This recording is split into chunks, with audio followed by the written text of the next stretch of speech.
want to spotlight some of the pain that we're seeing play out in America's college towns. As we highlighted earlier this week, college towns suffering quite the drawback here as classes again shift online. Yelp data shows that businesses in college towns have a 24% higher permanent closure rate on average compared with the permanent closure rates in their respective states. And some colleges, like the University of North Carolina at Chapel Hill, gave a return to campus teaching a go before having to reverse course due to coronavirus outbreaks. So here to discuss how big of an impact that has been on the town is the mayor of Chapel Hill, North Carolina. Mayor Pam Hemminger joins us now. And Mayor Hemminger, thanks for taking the time. I'd be hard-pressed, actually, to think of a more iconic college town than Chapel Hill. So what are you seeing in terms of, I guess, a fall in city revenues tied to the pandemic, and again, it upending yet another school year?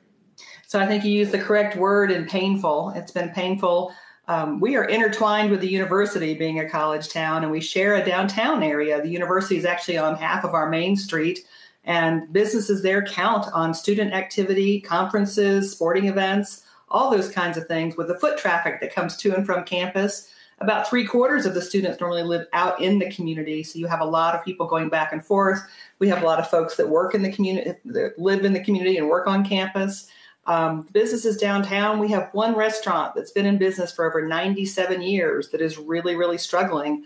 And we're trying our best to help out. We've done several things, but painful and just devastating with some of our iconic places in our downtown area especially. Yeah, when you try and put a number on all the pain, not just, again, students coming back to campus, but as you said, events tied to campus life there. I mean, what are you seeing in terms of city revenues and the drop that's played out over the last few months? So we know our sales tax numbers have dropped significantly. We know our occupancy tax from people coming to stay in our hotels and eating in our restaurants, those kinds of things, they're down 60 to 70%. People just aren't staying and traveling as much. And we count on that tourism business here as people are coming to be either involved with the university or our town or a mixture of the two. We've seen a drop in revenues from the state as the state is struggling to collect revenues back out for transportation, those kinds of things. We also struggle that we are trying to use our CARES money that we've been given to help feed people and keep people from being evicted, and then trying to work with our businesses as best we can. And we have coordinated meetings every week. We have a fabulous downtown partnership and chamber here to pull folks together, but we don't have a handle on how exactly far down we are, except for our parking revenues. A lot of cities depend on their parking revenues to help out as well, and those are almost non-existent right now. When you think about all the money, you're talking about the CARES Act money that's tied to cities dealing with exactly the problems you're laying out here. How much of that has helped and been tapped to kind of avoid a disaster scenario? And what more do you think needs to be done in that next round of stimulus, if it ever comes, between Republicans and Democrats? What are you asking for to really prevent, I guess, some of those long-running businesses from shutting down? Well, so, towns of our size didn't benefit from the first round of monies because they went to the bigger cities, and we've worked really, really hard.